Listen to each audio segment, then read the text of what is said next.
पीछे की तरफ हाथ बंधा हुआ और मुंह पे उसके पॉलिथीन पड़ी हुई है। उसका मर्डर करा है, उसके कमरे की जाली भी कटी हुई है। दरवाजा क्या कह दिया कि हमने तोड़ा है, जबकि हमें ये पता है कि वो दरवाजा पहले से खुला हुआ था, इसलिए उन्होंने पुलिस वालों के आने का इंतज़ार नहीं करा। और ये एक आदमी का काम नहीं है, ये एक से ज़्यादा आदमी थे जिन्होंने मेरे बच्चे को मारा है। जिस रात को ये केस हुआ है उस दिन 10 बजे तक तो मेरी उससे बातचीत चली है, हंसी खुशी बहुत अच्छे से उसने बात करी है मुझसे। टाइट हाथ बांध करके आप समझ सकते हैं कोई बच्चा मुंह पे पॉलिथीन कैसे बांधेगा। पीछे की तरफ हाथ बंधा हुआ और मुंह पे उसके पॉलिथीन पड़ी हुई है। सुसाइड भी अगर वो करे, कोई कारण हो, कोई उसमें कारण नहीं, अपनी मर्जी से खुशी से वो आया। जिस रात को ये केस हुआ है उस दिन 10 बजे तक तो मेरी उससे बातचीत चली है, हंसी खुशी बहुत अच्छे से उसने बात करी है मुझसे। पापा को विश करने के लिए कह रहा, मैं पापा को रात को 12 बजे फ़ोन करूँगा। तो जो बच्चा सुसाइड करेगा वो ये सब बातें करेगा। उसका मर्डर करा है, उसके कमरे की जाली भी कटी हुई है।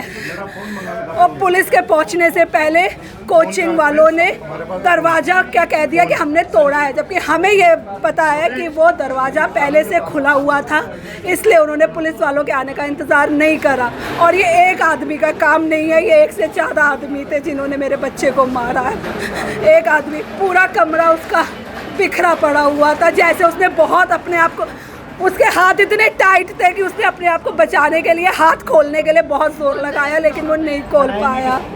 पढ़ाई में टॉपर था। ये लोग 5 बच्चे रामपुर से आए थे, उन 5 बच्चों में से इसके नंबर सबसे अच्छे थे। इसकी अपने जो बगल वाला लड़का था उससे थोड़ी खटपट भी रहती थी। रोज़ रात को 4 महीने से ये दोनों बच्चे साथ में सोते थे, क्योंकि उस बच्चे की मम्मी ने मुझसे कहा था कि भाभी मेरे लड़के को अकेले डर लगता है, तो आप मनजोत से कहो वो इसके साथ सो जाए। मैंने कहा कोई बात नहीं, रामपुर से साथ में ही आए थे। मैं कहा बेटा तू रात इसके साथ सो जाया कर। और कल रात को मुझसे कह रहा है वो मनजोत ने मना कर दिया कि आज मैं अकेला सोऊंगा। जो बच्चा 4 महीने से तुम्हारे साथ सो रहा था वो आज रात को क्यों मना करेगा? एक मिनट, रोज सुबह ये लोग कोचिंग 6:30 बजे साथ में जाते थे, एक ही टैक्सी में। एक हफ्ते से इस लड़के ने अलग जाना शुरू कर दिया। इसका मतलब एक हफ्ते से प्लानिंग थी कुछ ना कुछ। एक हफ्ते से तुमने क्यों साथ में जाना बंद किया, जब 4 महीने से तुम लोग एक ही टैक्सी से 5 बच्चे जा रहे हो, और 4 महीने से तुम लोग रोज रात को साथ में सोते हो, साथ में खाते हो सब मंगा के। तो कल रात क्यों नहीं तुम लोग साथ में सोए? सब प्री प्लानिंग काम हुआ, मेरे बच्चे को मार दिया, मेरे बच्चे को। मैं उत्तर प्रदेश यूपी जिला रामपुर से हूँ। मेरा बेटा 3.5 महीने पहले एलन में कोचिंग में एडमिशन दिलाया था, और वासंती रिजेंसी में मैंने हॉस्टल दिलाया था, और वो 3.5 महीने से यहाँ रह रहा था। और मेरा बच्चा पूरा टॉपर था। 12th में उसके 94% मार्क्स थे, और रूटीन टेस्ट में भी 610, 580 इस तरीके के मार्क्स आ रहे थे। और उसके साथ एक लड़का रहता था लक्ष्य खन्ना, जो उसके मार्क्स बहुत कम आते थे, वो उससे ज्वेलिसी रखता था, और उसी ने ही मेरे बच्चे का मर्डर किया। मैंने नामजद तहरीर दी है, लेकिन पुलिस उसे सुसाइड बनाने में लगी हुई है। और मेरे बच्चे का मर्डर हुआ है, पीछे दोनों हाथ बांधे गए हैं उसके, और पन्नी से उसका मुंह ढक के उसका गला घोटा गया है। दोनों के रूम के पीछे से जाली कटी हुई है, जिससे आराम से बच्चा इधर से उधर जा सकता है।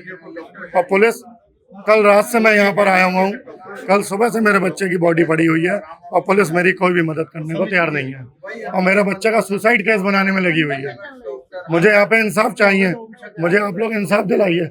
मैं मुख्यमंत्री जी से अपील करूँगा कि मुझे यहाँ पे इंसाफ दे। आपसे जब बात होती है तो क्या? मेरा बेटा बहुत खुश था, बहुत स्ट्रांग था, वो उसे कोई परेशानी नहीं थी, कोई फाइनेंशियली दिक्कत नहीं थी, हर तरीके से स्ट्रांग था। वो कहता था पापा मैं डॉक्टर बन के आऊँगा यहाँ से। मेरा बेटा बहुत स्ट्रांग था, वो सुसाइड नहीं कर सकता। रोज मदर से उसकी बात होती थी रात को 10 बजे 11 बजे, बहुत स्ट्रांग था वो। मेरा नाम हरजोत सिंह है।